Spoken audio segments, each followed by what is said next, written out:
Hello, this is a passage analysis of Act 3, Scene 3 of Shakespeare's play Othello. We'll just go ahead and read this all here together so we get an understanding of kind of how everything goes. Farewell, farewell. If more thou dost perceive, let me know more. Set on thy wife to observe, leave me, Iago. My lord, I take my leave. Why did I marry? This honest creature doubtless sees and knows more, much more than he unfolds. My lord, I would I might entreat your honor to scan this thing no further. Leave it to time, though it be fit that Cassio have his place. For sure, he fills it up with great ability.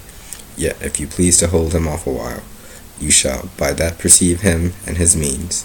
Note, if your lady strain his entertainment with any strong or vehement importunity, much will be seen in that.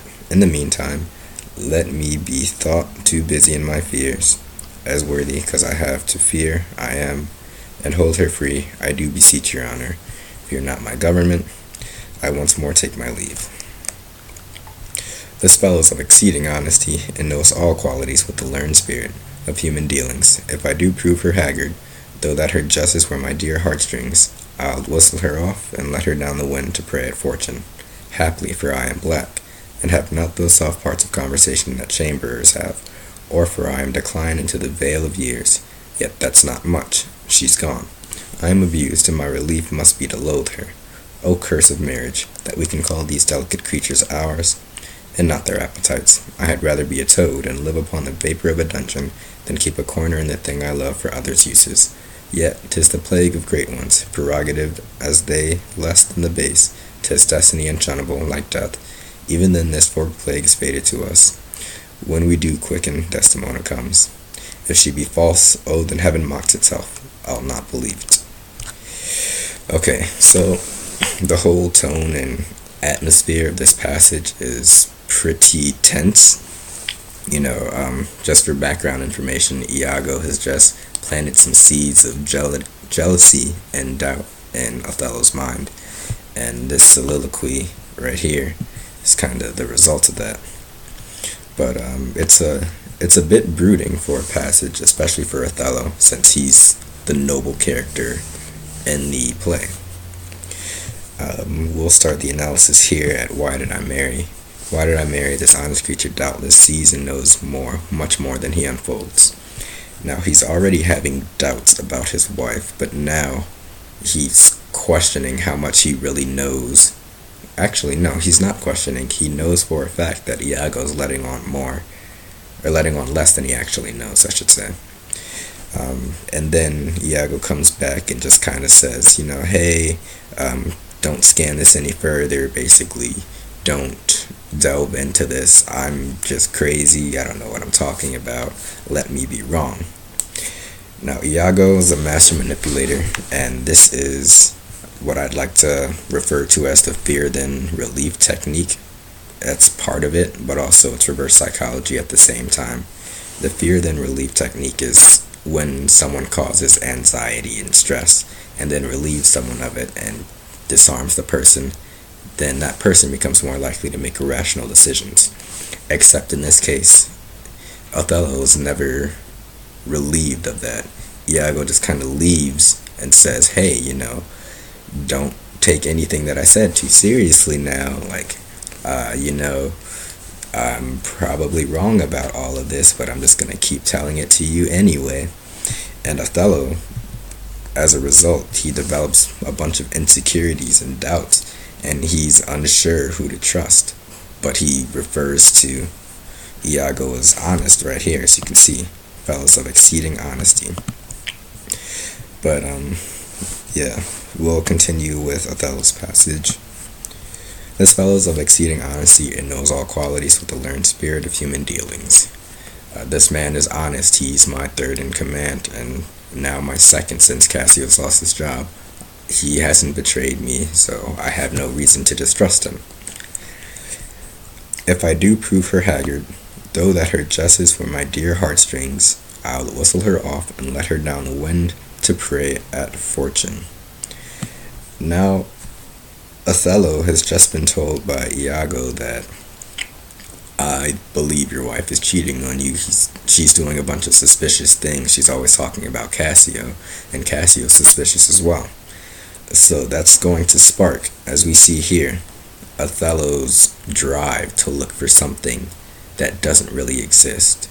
And when you look for something that's not there, when you search for it so relentlessly, you'll start to think that you see it. And that's kind of how this whole plan of Iago's comes to fruit. You know, this is the beginning of the end. He's got Othello preparing to cast off Desdemona if he finds something that resembles unfaithfulness, even if that's not the case at all. Now, here's where we start to get a little dark. Haply, for I am black, and have not those soft parts of conversation that chamberers have, or for I am declined into the vale of years, yet that's not much.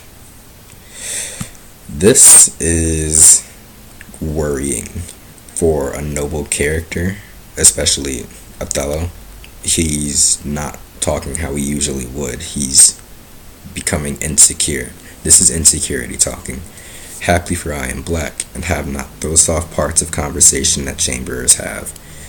Othello's beginning to compare himself to other people, and he's targeting himself for reasons as to why Desdemona would be unfaithful. There's his skin color, his social skills, and his age. And as we know, Desdemona seems not to be concerned with any of that. She says she loves the man, and readers, we know, or as readers, we know that it's true. But this is the first attack, per se, for reasons of infidelity, but it's geared towards himself, and that's worrying. She's gone, I am abused, and my relief must be to loathe her.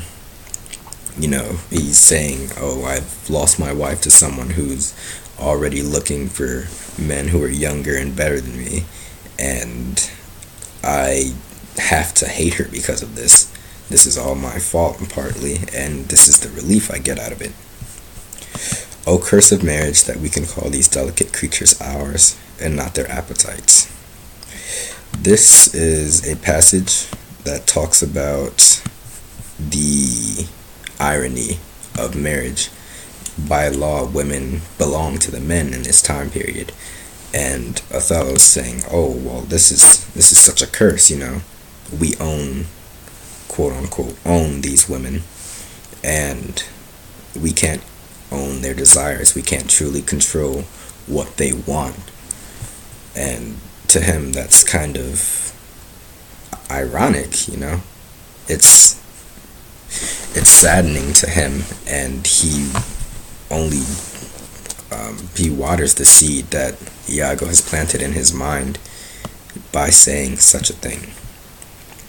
I had rather be a toad and live upon the vapor of a dungeon than keep in a corner and the thing I love for others' uses.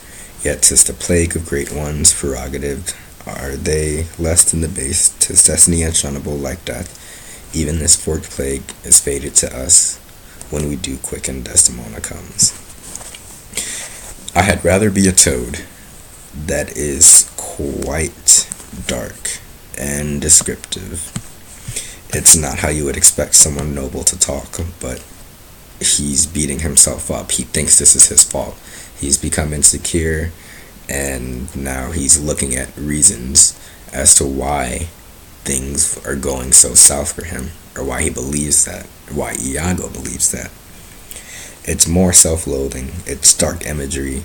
Words like toad and dungeon and plague, they're not the, I wouldn't say cheery type of speech that Othello would use, but it's definitely not positive. This is all beating himself up. So, yes, if she be false, O heaven, or oh, then heaven mocks itself. I'll not believe it. These could be the most two important lines in this entire scene, because we've just witnessed Othello's soliloquy and his reasons as to why he's going to beat himself up, why he doubts himself, and why he doubts Desdemona's loyalty to him. But here, if she be false, oh, then heaven mocks itself, I'll not believe it.